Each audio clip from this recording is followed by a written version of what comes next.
Graças e paz, meus irmãos, tudo bom? Espero que você esteja bem, tá?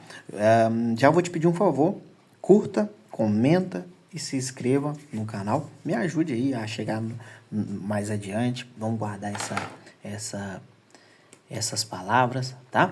Vamos lá então. No último vídeo que nós lemos aqui as escrituras, nós paramos aqui, ó, tá bom? Jesus, ele falando, eu sou o pão vivo que desce do céu. Se alguém comer deste pão, viverá para sempre. Este pão é minha carne e eu darei pela vida do mundo. Beleza? Bom, nós vamos ler a partir do 52. Aí, lembrando, você sempre precisa saber de que nós estamos falando. Nós estamos falando de pão, tá? Capítulo 6, multiplicação dos pães, Jesus anda sobre as águas. E aqui começam a questionar Jesus. Jesus diz que ele é o pão da vida. Então, toda a discussão aqui é sobre pão, tá? O pão vivo que desce do céu e o pão e o maná no deserto, tá bom? Opa, desculpem. Vamos lá, então. No 52, o que nós temos aqui? Então, os judeus começaram a discutir exaltadamente entre si. Como pode este homem nos oferecer sua carne para comermos? E aqui você pode simplesmente entender, então, mais um ápice de discussão de Jesus. Primeiro eles estavam discutindo, porque perguntaram como é que Jesus chegou ali, começa a discussão sobre o pão, e Jesus está discutindo, certo? Agora, quando Jesus fala assim de comer a sua carne, aqui olha, a minha carne, aí eles discutem exaltadamente, tá? Aqui você precisa imaginar um ambiente hostil mesmo, tá? De bate-boca, de discussão, de indignação por parte deles. Por que eles estavam fazendo isso? Porque Jesus disse que este pão é minha carne, tá bom? Bom, vamos entender algumas coisas aqui. Primeira coisa, se você estiver lendo as escrituras em algum momento e aparecer algo desse tipo, você precisa sempre saber identificar um conceito que nós chamamos de literalidade e algo figurativo.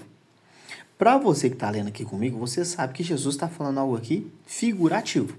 Ele não está falando aqui literal. Ele não está falando para ninguém comer da carne dele, literalmente. Mas eles logo entenderam que era para comer literal, comer a carne, tá bom? Quando eles entendem isso, eles estão falando que Jesus está chamando eles para cometer algo chamado canibalismo. O que é o canibalismo? Comer carne humana, tá bom? E aí você precisa, então, sempre que você for ler as escrituras, e por isso que eu falei o contexto, para que você possa identificar se é algo literal ou algo figurativo.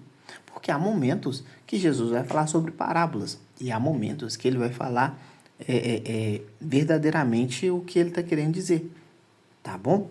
Então, você precisa identificar. E aqui eles não identificaram. Eles não conseguiram entender que Jesus estava sendo figurativo e falaram, olha, mas espera aí, ele está chamando nós para o canibalismo. Isso aqui é um crime. Isso aqui, na lei deles, era um crime e qualquer lei é um crime, tá? Bom, maioria das leis, né? Mas isso aqui é um crime, tá? Isso aqui é um crime. Então, eles perguntam, como pode esse homem nos oferecer a carne para comermos? Olha, na fé católica, tá? Eles tratam, por exemplo, aquele momento da ceia do Senhor como algo que nós chamamos de transubstanciação, que é o quê? Para o catolicismo, e falo isso com respeito, tá? Não estou aqui discriminando. Para o catolicismo, eles entendem que o comer o pão e beber o sangue de Jesus se torna algo literal. Ou seja, quando eles comem aquele pão ali, aquele pão se torna na carne de Jesus e o suco da uva se torna em sangue, tá bom? Nós, protestantes, não cremos assim, tá? Nós cremos que o pão é apenas um simbolismo do corpo e o suco da uva é um simbolismo do sangue, tá? Simbolismo. tá bom? Porque quando Jesus fala de comer o seu pão aqui, comer o seu corpo, ou comer a sua carne, né? O pão é minha carne, este pão é minha carne. Ele está falando de algo simbólico, ele está falando de uma comunhão, tá? Vamos dizer assim, comunhão do crente com ele.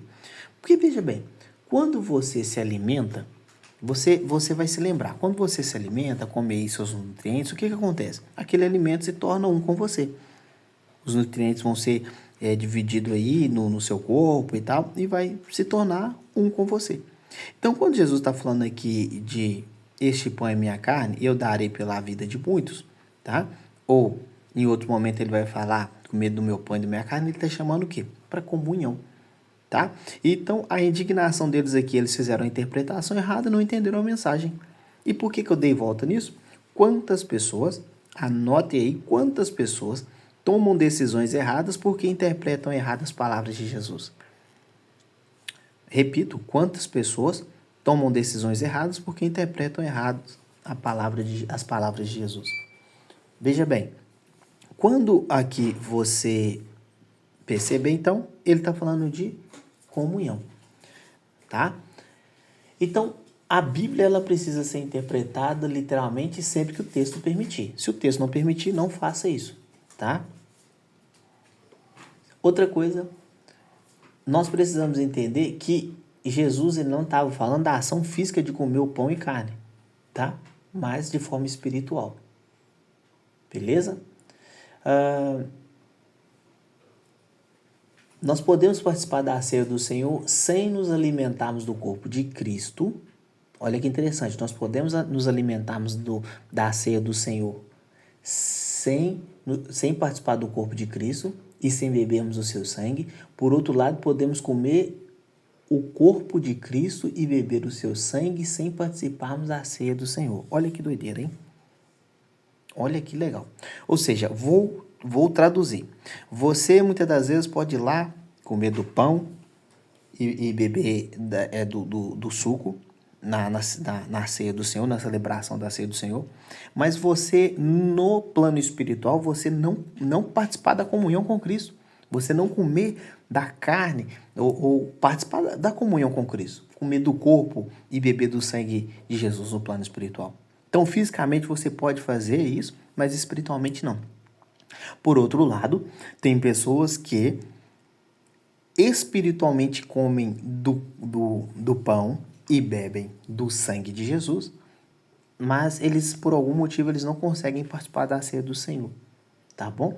Então, não se engane se você vê alguém participando da ceia do Senhor, mas ela não tem comunhão nenhuma com Jesus. Isso é possível acontecer. Tá bom? Isso é possível acontecer. Então, eu vou ler só esse versículo aqui agora com vocês, só esse versículo, para você entender então que eu preciso entender onde é literal e onde é figurativo. Se Jesus está falando isso de forma figurada, tá bom? Vou ler só até aqui, vai ser um vídeo muito curto, é só para você se lembrar do que eu estou falando, tá? Versículo 52 só, tá? Eles começaram a discutir exaltadamente como que pode o homem oferecer a sua carne para comermos? Você consegue, então, entendermos o poder que tem as Escrituras. Um versículo assim, o quanto que ele pode nos ensinar. Tá bom? É por isso que você tem que exercitar. Um versículo, nós podemos ficar aqui um bom tempo. Tá? Nós só precisamos olhar para as Escrituras. Tá? Deus abençoe sua vida. Nós vamos voltar aqui, então, continuar a nossa leitura, mas por enquanto eu vou ler só o 52, até para a gente não se estender muito aqui, tá bom? Se você gostar mais desse formato curto, me fale aí. Gostei desse formato mais curto. Mas eu prometo para vocês que eu não quero ficar fazendo vídeos aí muito curtinhos, 30, 40, 50 segundos, 1 minuto, 2 minutos, porque não é o meu objetivo. O meu objetivo mesmo é explicar isso aqui, tá vendo? Tem contexto, tá? Deus abençoe sua vida. Um abraço aí na sua família. Até a próxima. Tchau, tchau.